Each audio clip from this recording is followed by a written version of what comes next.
जैसे पैसों की हम बातें तो कर रहे हैं, बट इसी बीच ना एक बड़ा कॉमन सा क्वेश्चन अगेन होगा कि कुछ ऐसा सॉल्यूशन नहीं है क्या जिससे अनलिमिटेड मनी आ जाए, जिसमें मतलब पैसों की टेंशन ही ना लेनी पड़े, या फिर कहते हैं पैसिव इनकम, कि हम घर बैठे और कुछ ना कुछ चलता रहे और पैसा आते रहे। ऐसा कोई सॉल्यूशन नहीं है? सोल्यूशन है, बिल्कुल है। मुश्किल है? नहीं, कोई मुश्किल नहीं। अच्छा, प्लीज। देखो, क्या 2-3 तरह की चीज़ें हैं। आपने इल्यूमिनाती सुना होगा ना? हाँ, इल्यूमिनाती सुना होगा। वो क्या चीज़ है कि वो एक अलग कल्चर की चीज़ें हैं, सैटर्न के साथ जुड़ी हुई चीज़ें हैं। लेकिन हमारे, आप एस्ट्रोलॉजी से लिंक कर रहे हो उसे? मैं आपको एग्जांपल दे रहा हूँ। हमने तो बहुत सेक्रेट सोसाइटी सुना है, मतलब काफी डर का माहौल हो जाता है जब हम इल्यूमिनाटी वर्ड सुनते हैं। तो मैं क्लैरिफाई करता हूँ उन चीज़ों को भी, इसको भी करता हूँ, दोनों चीज़ों को। ठीक है। मेरा कहने का सिर्फ ये मतलब था कि लोगों को जब ये लगता है ना कुछ ना करना पड़े, पैसा आना शुरू हो जाए, तो इल्यूमिनाती दिमाग में आता है, गूगल पे सर्च करो। अच्छा, इल्यूमिनाती आना शुरू हो जाएगा वहाँ पर कि इसको ज्वाइन कर लो या ये कर लो। अगर हम अपने धर्म की बात कर लें तो अपने धर्म में हमारी इतनी चीज़ें पड़ी हुई हैं ना कि आपको किसी और चीज़ के बारे में सोचने की ज़रूरत ही नहीं है। उनमें से एक एनर्जी की बात कर रहा हूँ मैं आपसे, यक्षिणी सिद्धि की। यक्षिणी एक ऐसी एनर्जी है जो सबसे फास्टेस्ट वे में सिद्ध हो सकती है।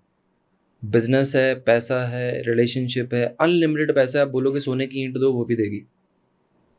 पैसों के अलावा बाकी चीज़ों में हेल्प करेगी। जो भी बोलोगे, आपके बिजनेस कैसे चलेगा, कहाँ पर काम करने से फायदा होगा, कौन सा काम करने से फायदा होगा, इसमें पैसा लगाओगे तो ये इतने दिन में इतना बन जाएगा, ये सब बताएगी आपको। अगर आप ये बोलोगे ना मुझे एक हफ्ते में सोने की ईंट लेनी है, तो वो भी बताएगी आपको कि कैसे बनेगी। मतलब लिटरली अनलिमिटेड मनी दे सकती है। अनलिमिटेड मनी दे सकती है। और है क्या ये सिद्धि?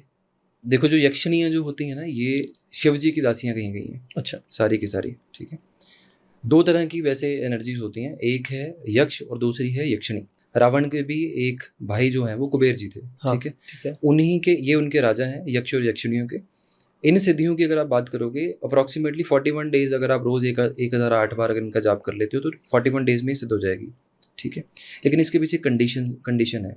कंडीशन क्या चीज़ है? आपको पर्टिकुलर एक रूप सोचना पड़ेगा जिसमें आपको इनकी साधना करनी है। जैसे आप दोस्त के लिए करोगे, माँ के लिए करोगे, प्रेमिका के रूप में कर लोगे, या किसी भी रूप में अगर आप करते हो। प्रेमिका और पत्नी, ये 2 रूप ऐसे हैं, अगर इसमें करोगे तो आपको अपना घर बार छोड़ना पड़ेगा, पत्नी और बच्चे। अच्छा, उन 40 दिनों के लिए? परमानेंट लाइफ के लिए छुड़वा देगी।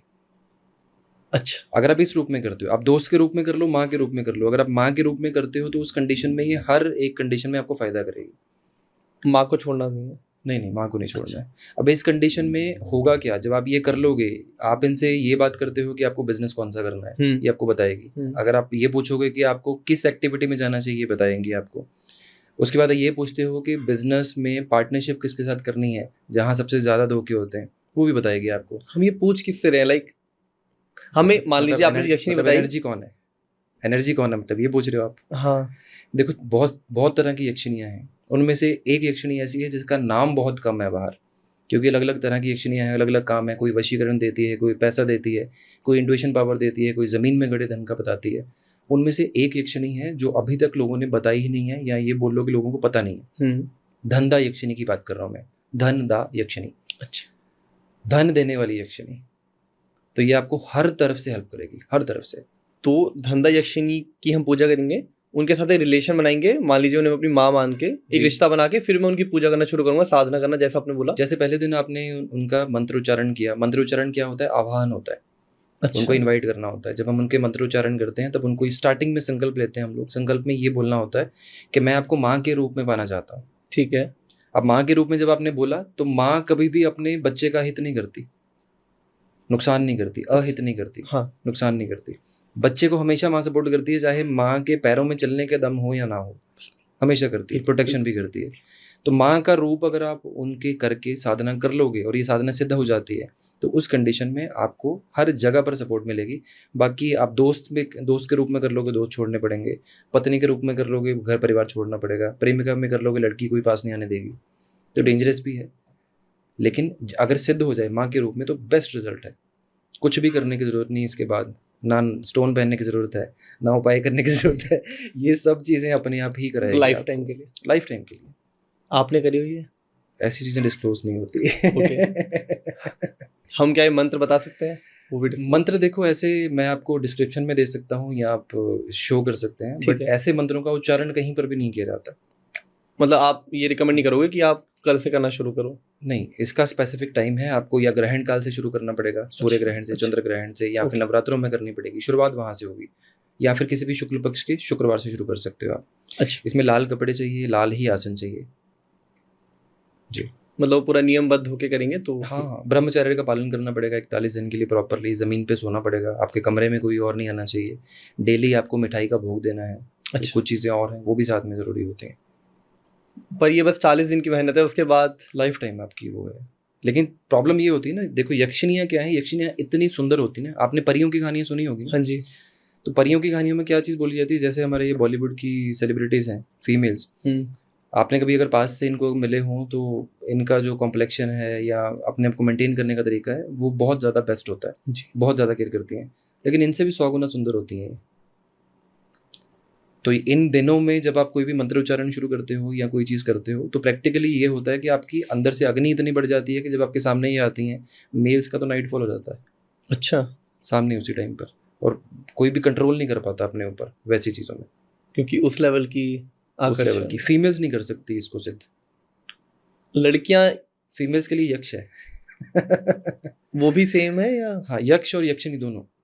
फीमेल यक्षु करेंगी, फीमेल यक्षु करेंगी, यक्षिणी को करेंगी। वो पिता के रूप में कर सकती हैं, अच्छा, भाई के रूप में कर सकती हैं, या दोस्त के रूप में कर सकती हैं। पिता के रूप में करना सबसे ज़्यादा सेफ है वैसी कंडीशन में। तो यक्ष में है वीरमणि यक्ष। अच्छा, लड़कियों के लिए वीरमणि यक्ष। तो अगर वीरमणि यक्ष की अगर साधना कर ली जाए, सेम 41 डेज का प्रोसेस है, चीज़ें सारी सेम है, अगर वो कर लिया जाए तो ये उससे भी ज़्यादा बेनिफिट है। आपने एक चीज़ बीच में बोली कि ये सामने आती है, इसका क्या मतलब है? फिजिकल आपको दर्शन होते हैं इनके 40 दिन बाद। 40 दिन के बाद फिजिकल दर्शन होंगे। अगर आपकी मंत्र उच्चारण की या आपकी मन की जो निष्ठा है वो उतनी ज़्यादा वो है, स्ट्रांग है, और आप बहुत नियम से अगर चीज़ें कर रहे हो तो सामने प्रत्यक्ष हो जाएंगी, आपकी दिखेंगी सिर्फ आपको ही। क्या चीज़ है कि जैसे हमारा पृथ्वी लोक है, ऐसे ही आसपास ना और भी लोक हैं हमारे। तो यक्ष और यक्षिणियाँ जो हैं वो सबसे पास के लोक में, जब आप मंत्र उच्चारण करते हो सबसे नियरेस्ट वे में सबसे जल्दी सिद्ध होती हैं, और हम लोगों के बीच में ही होती हैं, हम लोगों के बीच में ही होती हैं। एज अ स्पिरिट एग्जिस्ट करती है, विजिबल नहीं होंगी, एज एनर्जी होती है। ये देव भी नहीं है, अच्छा, लेकिन एनर्जीज वैसी हैं। तो एक लास्ट होती है प्रेत साधना, ये लोग अलग अलग तरह की करते हैं, या फिर जैसे पिशाचिनियों की सिद्धियाँ होती हैं। इन सबको अगर आप साइड पे करते हो तो यक्षिणी साधना सबसे सेफ है और सबसे अच्छी है, पॉजिटिव एनर्जी है।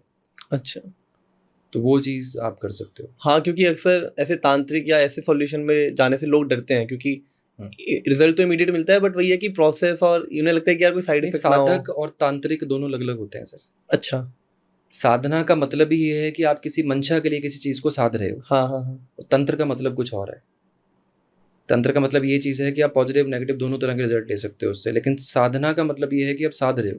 साधना तो रावण ने भी की थी भगवान की, ऋषि मुनि शिव जी की थी, और शिव जी ने खुद बैठ के यक्षिणियों की सारी साधनाएं रावण को दी हैं सामने बिठा के। अच्छा, तो आप ये देखो ना कि उसकी लंका सोने की कैसे हो गई। उन्होंने भी साधा होगा सारी यक्षिणी उनकी शादी हुई थी, सारी की सारी, और शिव जी ने खुद सामने बिठा के उनको ये सारी चीज़ें दी हैं। शिव जी ने उनको ज्ञान दिया है, क्योंकि शिव जी की ही दासियाँ हैं। अच्छा, अद्भुत जी कर